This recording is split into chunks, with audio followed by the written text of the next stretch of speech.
Hello everyone, কেমন আছেন সবাই? আশা করি সবাই ভালো আছেন।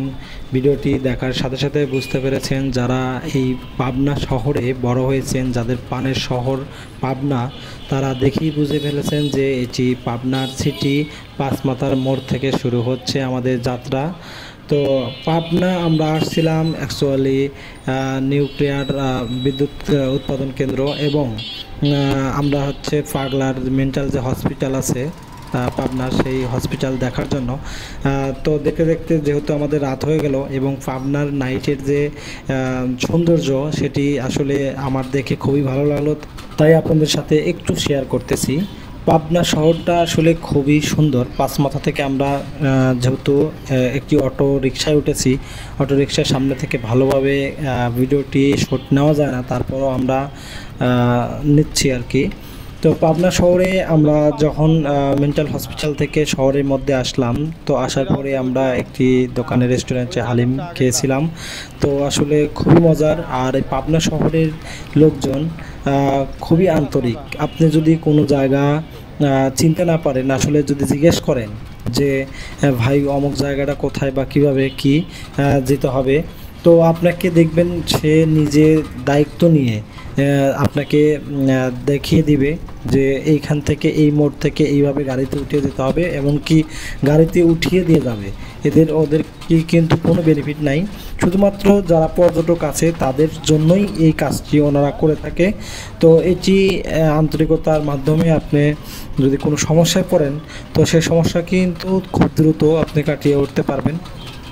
আমরা পাবনা পাঁচমাথার থেকে আমরা যাচ্ছি হচ্ছে উত্তরবঙ্গের বা ঢাকা সিটি বা যে কোনো জায়গা থেকে আপনি আন্তনগর বাসে আপনি যে ভ্রমণ করতে পারবেন বা বিভিন্ন স্থানে যেতে পারবেন, সেই মোড়ে আমরা উদ্দেশ্য রওনা দিয়েছি। তো তার মধ্যে আমরা পাবনা শহরের বিভিন্ন বড় বড় বিল্ডিং এবং শপিং মল দেখতে পাচ্ছি। রাস্তার দুই সাইডে খুব সুন্দরভাবে এবং লাইটিং করার মাধ্যমে খুব উজ্জ্বলভাবে এটি সৌন্দর্যময় উপভোগ করা যাচ্ছে। পাবনা শহর বাংলাদেশের কিন্তু রাজশাহী বিভাগের অন্তর্গত পাবনা জেলার একটি অন্যতম গুরুত্বপূর্ণ শহর। এই ঐতিহাসিক এবং সাংস্কৃতিক এবং অর্থনৈতিক দিক থেকে এটি সমৃদ্ধ শহর কিন্তু পাবনা শহর।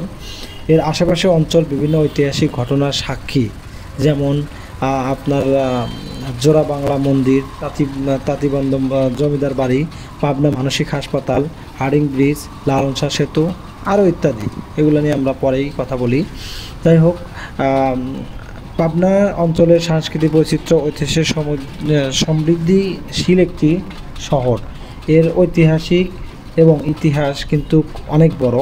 যাই হোক, পাবনার ইতিহাস হিসাবে যদি আমরা চিন্তা করি, এটি কিন্তু বেশ প্রাচীন এবং প্রাচীনকালের এই অঞ্চলটি পুণ্ড্রবর্ধন রাজ্যের অংশ ছিল বলে ধারণা করা হয়।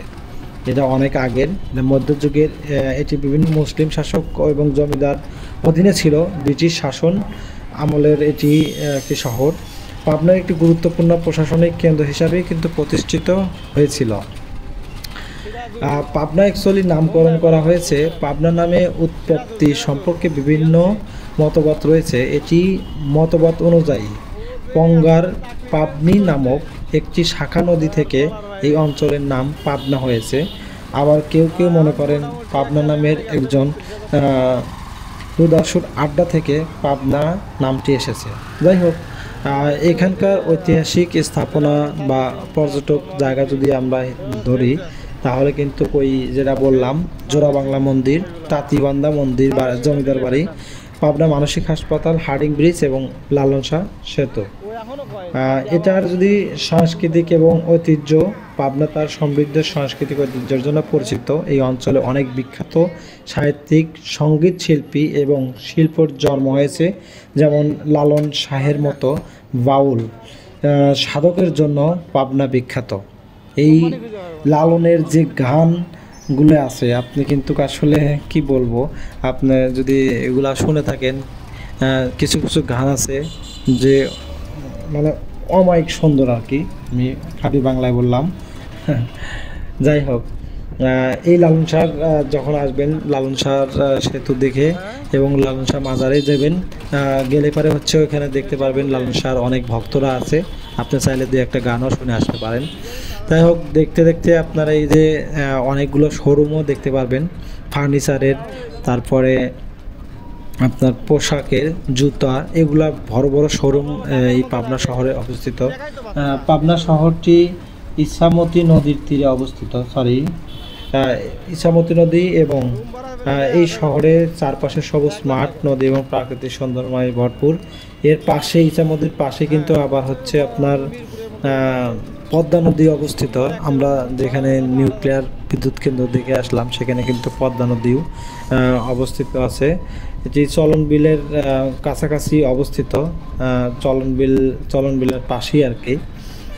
অর্থনৈতিক দিক থেকে যদি আমরা পাবনা হিসাব করি, দেখতেই পারতেছেন যে আসলে এর রাস্তাঘাট আসলে অনেকটাই উন্নত করে ফেলেছে। পাবনা একটি কৃষিভিত্তিক অঞ্চল হলেও এখানে বিভিন্ন শিল্প প্রতিষ্ঠান গড়ে উঠেছে, কারণ এই এলাকায় অনেক সবজি ফলানো যায়। এর আশেপাশে যে কৃষি জমিগুলো আছে, সেই কৃষি জমিতে অনেক সুন্দর সুন্দর সবজি ফলানো। এটার কৃষি থেকে পাবনায় তাঁত শিল্প এবং ঐতিহাসিক শিল্প, দুগ্ধজাত পণ্য তৈরি হয়। এছাড়াও ঈশ্বরদীতে অনেক শিল্প প্রতিষ্ঠান রয়েছে যা পাবনার অর্থনীতিতে গুরুত্বপূর্ণ অবদান রাখে। ঈশ্বরদী অনেক বড় একটি জায়গা এবং অনেক নামকরা, সেখানে আসলে অনেক শিল্প প্রতিষ্ঠান রয়েছে যা আপনারা বেকার সংস্থা থেকে যারা কর্মসংস্থানে যেতে চায় তাদের জন্য একটি সুবর্ণ সুযোগ। এদের শিক্ষা এবং সাংস্কৃতিক, পাবনা শিক্ষা সাংস্কৃতিক একটি গুরুত্বপূর্ণ কেন্দ্র। এখানে অনেক শিক্ষা প্রতিষ্ঠান এবং সাংস্কৃতিক সংগঠন রয়েছে যা অঞ্চলের শিক্ষিত এবং সাংস্কৃতিক সমৃদ্ধ করেছে। আমরা যদি ধরে নেই শিক্ষা প্রতিষ্ঠান কতগুলো আছে, তার মধ্যে আপনার উন্নত মানের যে পাবনা বিজ্ঞান ও প্রযুক্তি বিশ্ববিদ্যালয় অনেক গুরুত্বপূর্ণ শিক্ষা প্রতিষ্ঠান এটি। সাংস্কৃতিক যদি মনে করেন তাহলে পাবনা অনেক সাংস্কৃতিক সংগঠন রয়েছে, এর মধ্যে অনেক অঞ্চলের সাংস্কৃতিক ঐতিহাসিকভাবে ধরে রেখেছে। এইটি যোগাযোগের ব্যবস্থা যদি আপনারা করতে পারেন, পাবনা সড়ক ও রেলপথে দেশের অন্যান্য অংশের সাথে সংযুক্ত। সড়কপথ, পাবনা সড়কপথের থেকে বিভিন্ন শহরের সাথে সংযুক্ত।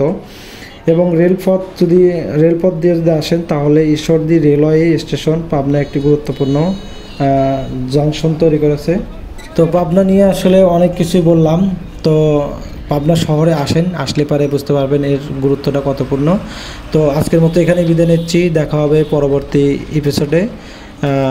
থ্যাংক ইউ সবাইকে ভিডিওটি দেখার জন্য। Till then take care.